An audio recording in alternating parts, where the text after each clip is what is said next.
wabarakatuh. Waalaikumsalam warahmatullahi wabarakatuh. Selamat pagi ya semuanya.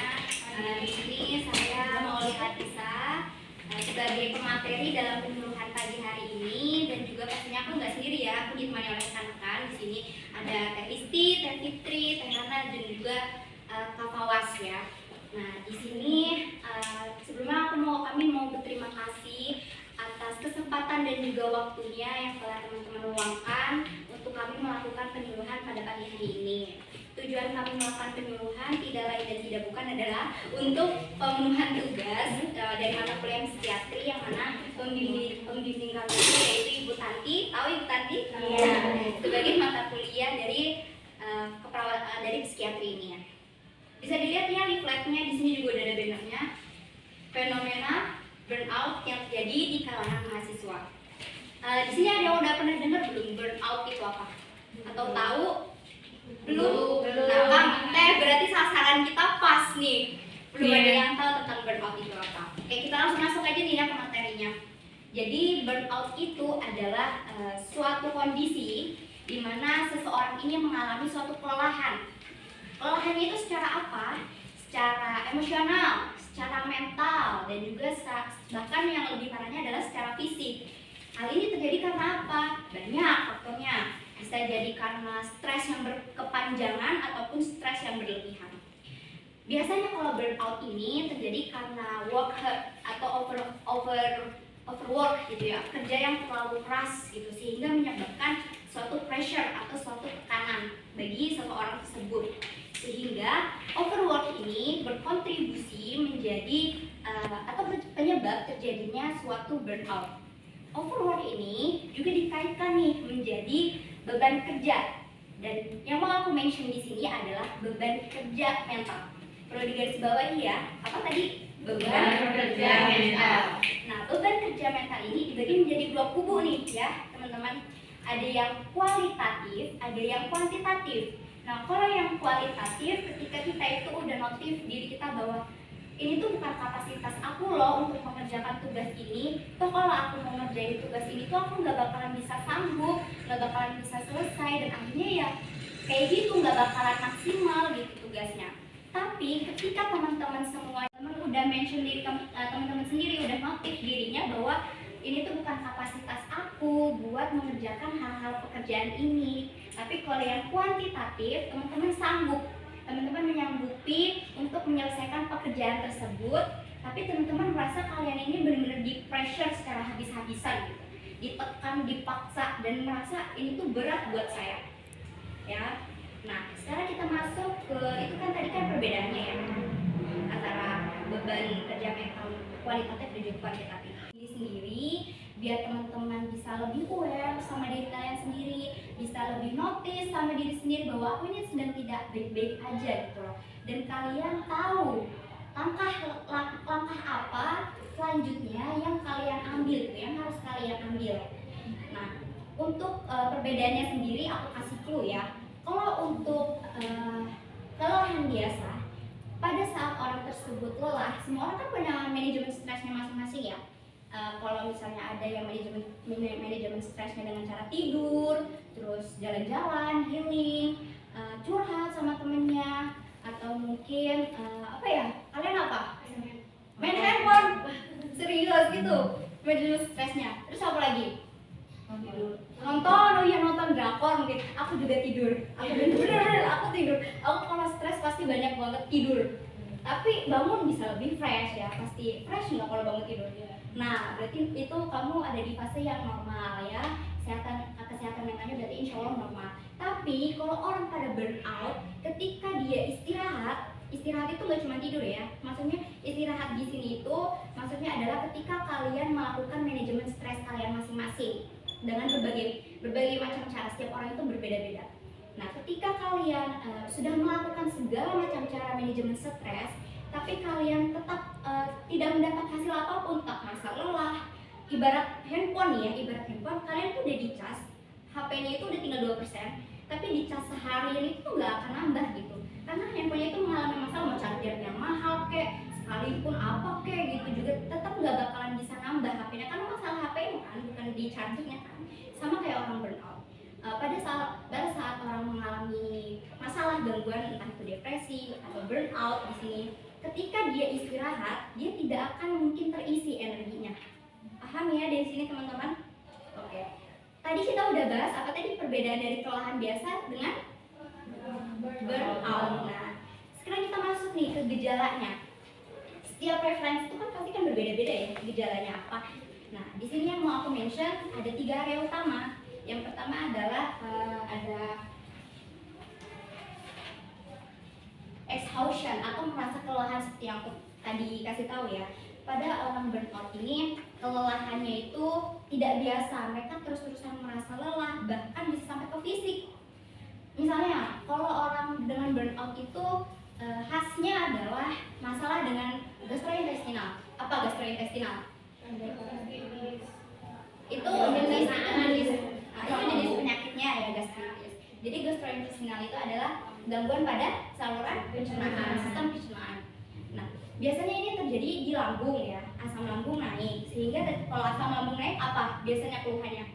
Mual, terus nggak mau makan, hilang nafsu makan, terus muntah, pusing gitu ya. Nah, jadi kayak gitu. Bahkan bisa aja ada sensasi panas nih di daerah dada. Karena apa? Karena pada saat asam lambung naik itu sampai kepada esofagus dan menyebabkan sensasi panas di daerah dada ya.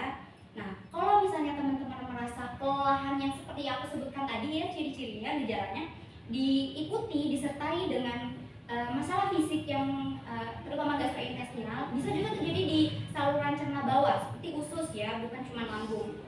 Ini ini perlu kalian pertanyakan gitu, perlu kalian perhatikan, kalian perlu notice ya gejala yang pertama. Terus gejala yang kedua adalah tentang pekerjaan. Wajar lah ya kita sebagai mahasiswa kita ditekan untuk melakukan sebuah perubahan ya. Yang pasti hal yang positif dong, bukan hal yang negatif. Sebagai mahasiswa itu banyak banget tekanannya, apalagi ada yang ikut organisasi nggak di sini? Ada pasti double job kan, pasti ekstra, belum lagi di kampus tugas harus selesai, belum lagi di luar kampus banyak sekali program-program yang harus diselesaikan juga, kerja target, belum lagi misalnya tekanan dari luar keluarga, teman dan lain sebagainya, kan banyak ya tekanan-tekanannya. Nah, pada orang yang normal ini bisa dihandle, tapi kalau orang dengan burnout mau masalah tekanan sehari-hari pun dia bakalan sulit nih untuk menghandle ini. Jadi resikonya apa?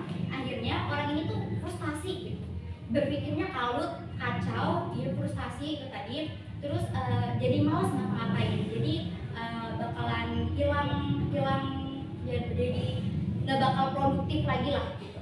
Terus yang ketiga ada reduced performance atau dia ini seorang dengan burnout ini menjadi lebih negative thinking lah seperti itu, tapi secara signifikan sampai mengganggu pada keseharian mereka ya. Misalnya orang itu jadi tidak jadi nggak mudah berkonsentrasi gitu, kalau diajak ngomong suka nggak nyambung lah gitu ya kemana-mana gitu. Terus juga kreativitasan, biasanya orang tersebut kreativitasnya tinggi gitu, nah ini kreativitasannya menurun seperti itu. Dari sini paham nggak teman-teman semua? Paham ya, jadi udah ngerti kan kelelahan biasa sama burnout itu apa? Bertahu udah paham. Nah, kalau misalnya teman-teman di sini dari gejala ataupun dari gejala-gejala yang udah aku sebutin tadi mengarah ke kalian, misalnya kalian jangan takut, jangan ragu untuk mengambil langkah selanjutnya, yaitu untuk konsultasi ke psikiater ataupun psikolog. Karena apalagi kita anak kesehatan ya, jangan pernah tabu bahwa atau malu, apalagi malu untuk konseling kepada ahlinya gitu, kepada psikiater, kepada psikolog. Ini tuh hanya untuk untuk lebih peduli gitu, lebih sayang, lebih aware, lebih notice diri kita bahwa kita itu tidak baik-baik aja. Jangan sampai meremehkan hal-hal yang kecil gitu. Apalagi kalau misalnya gangguan-gangguan mental ini sudah sampai kepada fisik sampai down, jangan nunggu sampai terlambat gitu. Jangan malu untuk konseling kepada para ahlinya gitu. Terus bagaimana untuk mengangkat diagnosanya gitu, cara mengangkat diagnosanya. Nah, pada saat teman-teman ini konsultasi nih ke psikiater ataupun psikolog, itu setiap psikiater ataupun psikolog itu punya caranya yang berbeda-beda, punya caranya yang bervariasi gitu ya, tergantung pengalaman ataupun referensi yang digunakan. Nah, tapi biasanya rata-rata psikolog dan psikiater itu menggunakan kuesioner pertanyaan-pertanyaan. Nanti teman-teman kalau konsultasi itu dikasih pertanyaannya tuh banyak ya, terus ada poinnya, nanti diakumulasikan poinnya itu berapa. Tapi setiap psikolog ataupun psikiater pertanyaannya itu nggak monoton gitu, nggak sama semuanya gitu, tapi tujuannya sama, yaitu untuk mencari tahu apakah ini tuh kelelahan biasa, apakah ini burnout, apakah ini lebih dari burnout. Burnout itu kalau ibarat penyakit itu bisa komplikasi ya. Kalau burnout ini bisa kombinasi dengan misalnya burnout plus depresi. Nah, itu udah tahap yang berat seperti itu. Nah, di sini itu kan tadi yang materi yang secara umum yang ada di leaflet ya, teman-teman juga bisa baca leafletnya. Nah, sekarang kita beralih ke banner. Nah, di sini kelompok kami melakukan hasil penelitian, yang pastinya bukan kita sih yang meneliti, kita udah tahu beres aja gitu ya. Ini adalah hasil penelitian yang dilakukan oleh Litbang, yang mana ini tuh dilakukan pada tanggal 25 Mei, berarti ini data terbarunya, yaitu dari keseluruhan responden 87,6% diantaranya telah mengetahui nih pengertian burnout secara umum.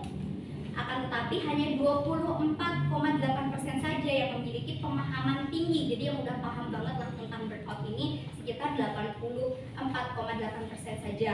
Kemudian ada 57% lainnya berpahaman cukup, dan sisanya kurang memahami fenomena dari burnout. Berdasarkan data yang didapat ini, sebagian besar mahasiswa mengalami fenomena burnout memiliki kesibukan lain di dunia kampus ya. Yang paling banyak yaitu kegiatan organisasi, komunitas ekstra maupun intrakampus, yaitu 38,5%. Di sini gejalanya bisa dilihat ya. Ini 11,2% ini sering menunda pekerjaan dan mudah merasa bosan. Ini gejalanya yang tadi. Terus 20,4% ini motivasi rendah. 19,6% sulit untuk berkonsentrasi dan sering merasa cemas. 18,7% stres terhadap tugas yang mengakibatkan sakit ya, udah ke fisik yang tadi. 16,9% berkurangnya kemampuan akademik serta kreativitas. 13,2% 11,2% tidak percaya diri dengan kemampuan yang dimiliki. Jadi intinya gejala-gejala ini tiap orang itu berbeda-beda gitu ya. Ada yang sering menunda pekerjaan jadi males-malesan di rumah, ada yang motivasinya jadi rendah, sulit berkonsentrasi. Jadi setiap orang itu gejalanya itu berbeda-beda. Kemudian situasi muncul gejala 60,9% ini dikaitkan karena tugas perkuliahan ya, lumayan banyak loh, 60,9%. Kemudian ada 26,5% ini kegiatan di luar perkuliahan. Solusinya ada 46% tidur bener, itu solusinya ya. Tidur atau beristirahat. Istirahatnya juga tadi ya, sesuai dengan manajemen stres kalian masing-masing. Kemudian ada 16,9% berkumpul bersama teman. Nah, seperti itu ya. Nah, sekarang kita buka nih sesi tanya jawab atau sharing lah ya. Jawab. Aku mau dengerin nih teman-teman semua, ada yang mau sharing nggak ke aku? Atau ke kakak-kakak di sini? Sharing gitu tentang apa? Kamu sendiri gimana? Kamu ikut organisasi apa? LDK sama KSM. No, 2 ya, lebih dari 1. Gimana tuh? Cara manage waktunya gimana? Ketawa gimana? Belum terasa capek atau udah terasa capek nih? Tingkat 2 capek yang terbengkalai yang KSM. Oh pasti benar itu benar ya. Pasti salah satunya harus ada yang dikorbankan seperti itu. Nah, terus gimana kalau yang satu kamu tinggalin itu tuh? Terus gimana? Tahu gitu ya? Aduh, gimana ada yang mau sharing nggak nih? Sama sih kayak gitu dulu waktu SMP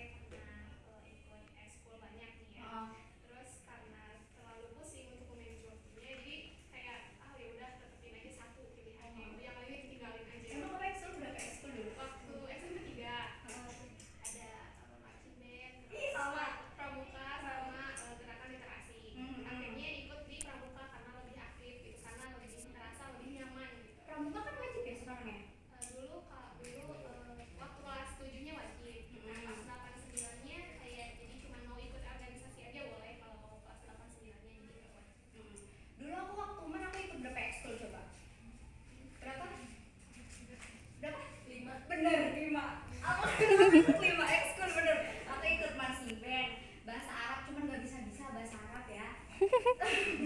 Mentok sumpah susah banget. Habis itu aku ikut rohis, ikut rohis juga nggak? Habis itu PMR sama teater, itu aku ikut 5. Iya bener terbengkalai, aku lebih aktif di rohis waktu itu. Terus teman-teman di sini ada yang pernah konsultasi nggak? Belum ya, alhamdulillah berarti sehat semua ya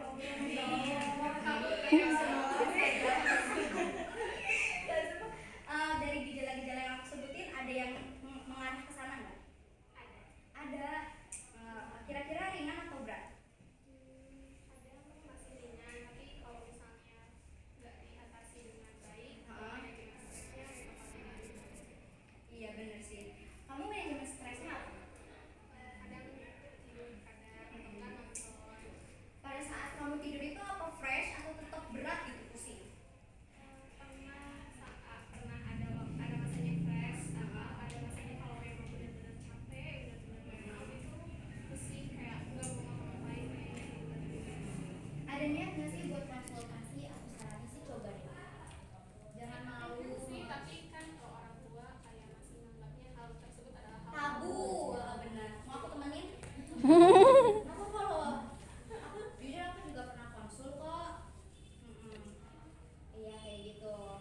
Enggak beneran loh, nggak apa-apa. Atau mungkin kamu bisa berangkat sendiri aja sama teman gitu, minta anterin. Kamu punya teman kan? Maksud aku teman yang dipercaya gitu. Bestie. Oh ini kok duduknya jauhan. Kamu bestinya ini. Dari SMP. dari SMP. Oh SMP di mana? Oh di Les. Ini akang teteh ada yang mau gimana nih? Yang mau nambahin nggak? Ayo kang Bawas, kang Bawas mau nambahin kayaknya deh. Alin dulu aja. Ayo dong sharing lagi mumpung masih ada waktu. Nggak apa-apa kan Teh Ratna? Ya nggak apa-apa. Ada yang mau sharing lagi nggak? Apa? Sok. Siapa dulu nih? Yang tua. Kamu dong sharing. Karena kalau misalnya dia tuh posisinya tuh jadi selalu mengalah, kan ada posisi titik capeknya. Iya. Nah terus jadi ketidur pun mengganggu gitu. Jadi nah itu penanganannya gimana? Nah kalau misalnya udah tidur nih ya, tapi kita ngerasa nggak fresh. Nah berarti itu tuh tidurnya itu cuma secara kuantitas aja, lamanya aja gitu. Aku juga pernah tidur ada yang seharian ada tidur, tapi jatuhnya malah kepala aku jadi berat gitu, bangun-bangun jadi malah pusing gitu. Nah itu tuh nggak berkualitas gitu tidurnya. Kalau misalnya kamu ngalah terus, jangan ngalah terus. Jadi kamu kayak gitu ya, dikomunikasi tahu. Kamu mau ngalah terus, mending dikomunikasikan. Misalnya nih persoalan persahabatan ya, misalnya nih aku tuh merasa kok aku di sini kok posisinya kok aku terus ya, yang coba deh kita coba di talk gitu ya, menurut kamu gimana gitu, apa aku ada salah gitu atau masalahnya kita cari tahu dulu nih akar masalah kalian itu gimana dan kamu itu ngalah persoalan apa gitu. Kalau kalian udah menemukan akar masalahnya ada di mana, coba kalian komunikasikan dengan baik sama, misalnya ini persoalan teman ya, sama teman. Aku kok merasa kamu jujur aja nggak apa-apa, itu bagus kok. Terkadang emang kita harus jujur, jangan mau ngalah terus capek. Kecuali sama adik ya, kalau aku sih nggak mau sih nggak apa-apa ngalah terus. Kalau misalnya aku kok merasa aku setiap ada permasalahan atau konflik atau problems, kok aku terus ya yang ngalah ya gitu. Kamu tuh merasa nggak sih gitu? Atau malah kamu merasa kamu yang ngalah gitu? Coba kita lihat dari sudut pandang dia, kita lihat dari sudut pandang kamu. Coba ajak teman kamu lihat dari sudut pandang kamu dan kamu berusaha lihat dari sudut pandang dia. Paham? Kayak jadi bersilang gitu loh. Jangan monoton melihat dari sudut pandang yang sama. Dari situ, kalau misalnya kalian udah bisa melihat dari sudut pandang yang berbeda, dari situ kalian bisa nih mengambil sebuah kesimpulan. Oh, baiknya kayaknya begini ya, baiknya kayaknya gitu ya. Aku merasa kalau misalnya aku ngalah terus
Cek Fitri gimana? Konseling ya? Menurut aku udah harus konseling karena jangan, sumpah ya ini beneran, jangan sampai dibiarkan. Karena apa? Karena bisa berdampak ke fisik. Bener deh, dari asam lambung yang naik lama-lama menjadi peradangan. Kalau peradangan pada lambung disebut apa? Gastritis. Gastritis, kalau udah terjadi gastritis akut bisa apa? Kalau misalnya udah ada sakit di daerah lambung, itu berkemungkinan besar segala macam penyakit itu bisa aja masuk, ya nggak sih kamu kawan? Lebih ke komplikasi. Nah ini pakarnya. Bisa jadi komplikasi lah, membuka, ibarat kata pintunya itu tuh jadi terbuka gitu untuk virus-virus itu tuh masuk. Hati-hati, kesehatan mental itu jangan dibiarin sepele gitu loh. Sarannya ya buat konseling. Ih, Bu Kiki di sini ada. Percaya nggak aku pernah burn out? Aku pernah konseling sama Bu Sisi, Bu siapa? Bu Kiki. Kata beliau aku burn out. Terus aku berobat, aku sampai kemarin sakit 3 bulan, aku nggak megang HP sama sekali dan melakukan berbagai macam terapi. Aku sampai sakit secara fisik. Jangan sampai diikutin ya, jangan sampai terlambat. Makanya aku kasih peringatan buat adik-adik di sini, adik-adik ya, adik-adik. Ya aku tua. Adik-adik di sini buat benar-benar jaga kesehatan mental kalian. Yang buruk jangan diikutin.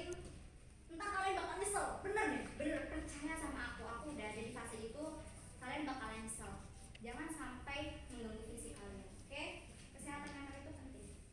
Yang belakang ada yang mau nanya, ayo dong, sharing dong. Aku udah sharing banyak nih, ini masalah pribadi aku, akang teh aja belum tentu tahu. Ya, Iya.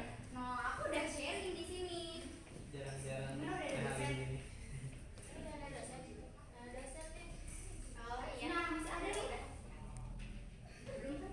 Udah, iya. Oh ya udah, aku tutup ya. Makasih banget buat kesempatan, waktunya, perhatiannya untuk partisipasinya untuk penyuluhan udah Bu. Aku langsung tutup aja ya. Wabillahi taufiq wal hidayah. Wassalamualaikum